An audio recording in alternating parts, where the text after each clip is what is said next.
Hey everybody, it is Chiefs week, and as eager as I am to get into that, I don't want to just speed past what the Bills did this past Sunday. They picked up a 30-20 win over the Colts. They improved to 8-2, which is their best record since the Super Bowl era, really. Who would have thought? This was supposed to be the step back year, or the retooling year, or the Jets year, the Dolphins year. Wrong. This is the Bills division until the Bills say otherwise. Something like 98 or 99% to win it. 4.5 game lead over Miami. A sweep over Miami to boot with 7 games to go. So they're as close to cruise control for the AFC East title as you can get. And that has really sparked some conversation about this Kansas City game this week that I really want to get to, about whether or not it actually matters. I've heard some discourse on Twitter and on sports radio and stuff like that about how much does this game actually matter? And I do want to talk about that a little bit. But first, the Colts game. The number one thing I think that Bills fans are starting to grow a little bit tired with, or just is becoming sort of a pattern, is these first half Bills. And this really has nothing to do with the defense's performance. Although they allowed 13 points, they forced turnovers on the first 2 Colts possessions. The first pass, the first play that the Colts ran from offense is a pick 6 from Taron Johnson. Beautiful. And although the Bills punted on their first drive, they get the 7 points. Then they get the ball back. They go up 10-0. They get another interception. Feel like, okay, they are just going to throttle Indianapolis. They are just going to put their foot on their necks and run away with this thing. And that's not what happened. There were points in that game where, in the first half especially, where it felt like the Bills should be up by 17. Certainly by at least more than 10. And then it ended up regressing to the point where Indy led 13-10. And the Bills needed Josh Allen to throw on his cape a little bit, which is something they ask him to do from time to time, if not frequently. And they get the touchdown before half. A beautiful play to Mac Hollins sparks that one. Just a great job. Josh Allen running to the right sideline, I mean, it is just insane how good he is at that. That actually got the field goal. Sorry, that was actually the field goal because of the timing worked, the way the timing worked out. Sorry, I don't mean to confuse everybody with the chronological order of things here. The Bills did go up 14-10 or 14-13 before that, right? No, 17-13. Yes, 17-13 before that on a touchdown. And then they get the ball back with a minute 10 left, up 17-13, and they're able to move the ball 60 yards downfield. That was the Mac Hollins play. Sorry. Thanks for bearing with me as I figure it out myself here. So they take the 20-13 lead into half, and it was never really in doubt. But there were moments in the second half where it's okay, you're really opening the window here for Indianapolis. Indianapolis was basically saying hey, you guys can beat us by 30 if you want to. And the Bills were just nah, that's all right. We'll keep it kind of close, and then we'll put you away with 2 long drives to put 10 points on the board, take a 17-point lead. You guys aren't going to score, so we'll just take our time. That's just kind of how it felt. Indy was just, ineffective. They had their little run there in the middle, in the second quarter, to maybe the end of the first quarter, into the second quarter a little bit, where Jonathan Taylor was running wild. He had 100 yards rushing in the first half, and then in the second half had just 5 carries for 7 yards and had no carries in the fourth quarter. They put up 13 points on 3 consecutive possessions, field goal, touchdown, field goal. And from there it was punt, fumble, turnover on downs, pick, and then they get the meaningless touchdown towards the end of the game. So really, like I said, they weren't much of a threat. The biggest threat to the Bills on Sunday against the Colts was themselves. Was Josh throwing 2 pretty poor interceptions. That's the bad rookie Josh that is still in there, and once in a while it comes out and rears its ugly head, but he usually makes up for it with something, and that happened again. He was otherwise very good despite having no passing touchdowns on the day. He threw for 280 yards.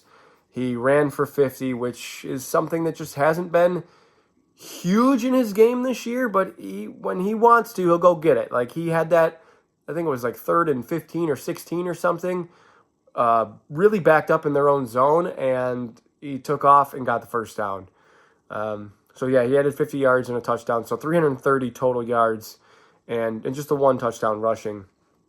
But, other than 2 mistakes, other than 2 big mistakes, I was pretty pleased with his game overall. It wasn't perfect, but, it was good enough. And a lot of times what people want to say is, well, you do that against better teams and you're going to get beat. Of course that's the case. I mean, look at the Chiefs. Here, let's segue into the Chiefs. Look what the Chiefs did on Sunday. They played down to a Denver opponent. The Chiefs have played down to opponents a lot this year. They went to overtime against Tampa Bay. They beat the Raiders by 7. They beat the Chargers by 7. The Falcons by 5. They had 1-score games against the Ravens and Bengals early in the season. But they were, literally on the ropes. All Denver had to do was kick a field goal, and they win the game. And then this game on Sunday is for the 1 seed. But, of course, the Chiefs, they block it. They expose something that's been on tape that Denver has failed to address, a really weak blocker on the left side, and they run him over, and it looked like 4 guys could have blocked the field goal. All it takes is 1, but it looked like half of that side, or that entire side, could have got it. And you know what? If Kansas City plays that way against better teams, they're probably going to lose. If they play that way against the Bills, they're probably going to lose. They're not like, if you look at like the yardage totals for the teams, this is just, Bills versus Chiefs here. The Bills put up 415 yards of offense on Sunday. There's their last few games. 415, 325, 445, 389, 359. That's big. Big numbers. Here's the Chiefs' last couple games. 300, 384, 334, 329, 460 against the Saints. That's pretty good. That was a good one. But Patrick Mahomes, 12 touchdowns, 9 picks. It feels like a down year for the Chiefs, yet they are 9-0. Anyway, what I alluded to earlier was, whether or not this game matters. The discourse about whether or not this game matters. And, my answer to that is, of course it does. Would I be, just laser focused? Not that it shouldn't see. How do I want to say this? Of course my energy would be greater had Kansas City lost to Denver. It was almost a perfect Sunday. But I think, the Bills pretty much had the game under wraps. I think James Cook maybe have just gone in for a touchdown, or what is the game-sealing touchdown, or it was shortly thereafter. It's like, and the Bills are up 30 or so, 30-13 maybe at this point. And it's like, oh, but I have 2 TVs up, and here's Denver. Denver's going to do it. Oh my God, they're going to run the clock out. They're going to kick a field goal as time expires. It's not how it goes. That is how it went, actually. But it was just that short of being the perfect Sunday. If they lose that game, Kansas City, and they're 8-1, and the Bills are 8-2, and this game is for the 1 seed, obviously the conversation about the game is entirely different. But the game still does matter, okay? Of course it matters. You just keep playing. I want the Bills, and the Bills probably just approach it, and I wouldn't blame you for having this feeling as well, that it's their Week 11 game. This is all you can do is play who's on your schedule Week 11. You can't play the AFC Championship right now. Can't play the Super Bowl right now. All you can do is play the Kansas City Chiefs in Week 11. So let's just go beat them. Is it going to make me feel better about their Super Bowl chances? No. There's the honest truth that I can throw at you. It will not make me feel better about the Bills' Super Bowl chances if they beat the Chiefs. Even if they beat them by 20. I won't feel better about it because it hasn't happened in January yet. But I will feel good in the moment. I can only live in the moment right now.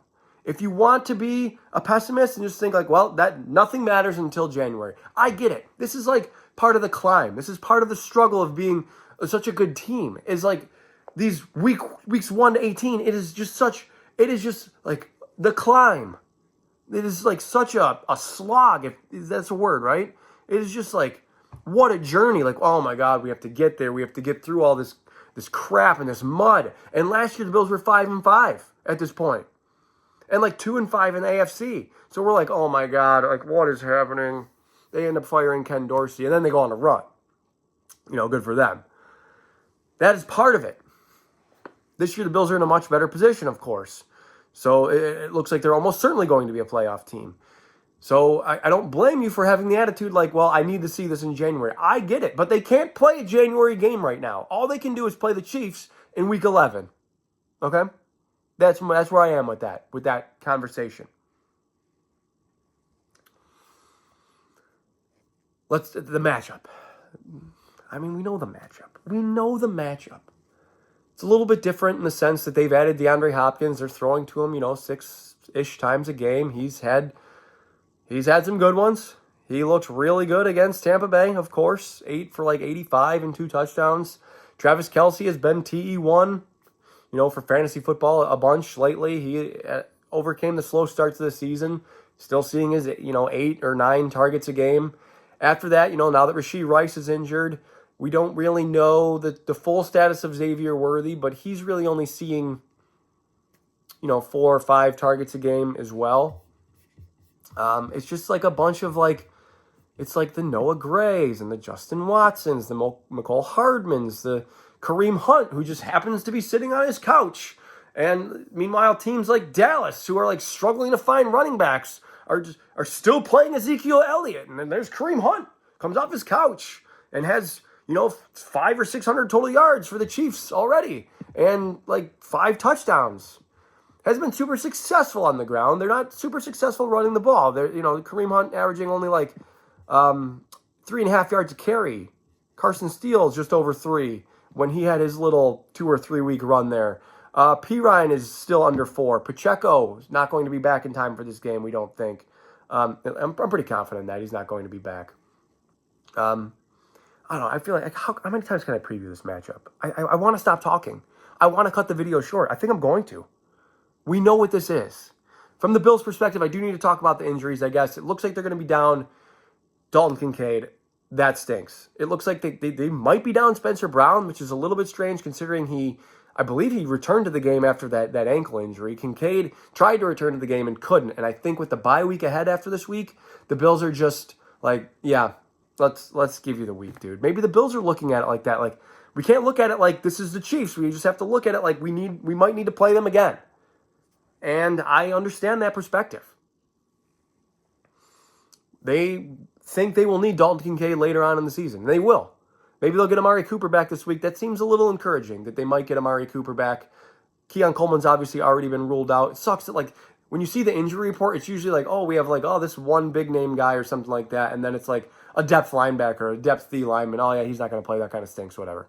But it's Keon Coleman, Amari Cooper, Spencer Brown, Dalton Kincaid. These are 3 pass catchers and one of your protectors of your franchise quarterback. Ugh. Matt Milano, though. Matt Milano. Not this Sunday, but it looks pretty good for after the bye. I'm done. I'm stopping. I'm stopping right here. Sometimes I can go 6, 7, 10 minutes longer than this. I'm stopping right here. We know what's in front of us, okay? It's the Kansas City Chiefs. Andy Reid, Patrick Mahomes, Travis Kelce. We know it. I think the Bills are better positioned this year, that they're healthier on defense, especially at linebacker. We remember the playoff game. AJ Klein canceling a vacation to cover Travis Kelce. Unbelievable. Whatever. I'm picking the Bills. 22-21. Bills over Chiefs. Guys, hit me up on Twitter. My Twitter handle and YouTube username are the same. Enjoy your weekend. As always, above all else, go Bills.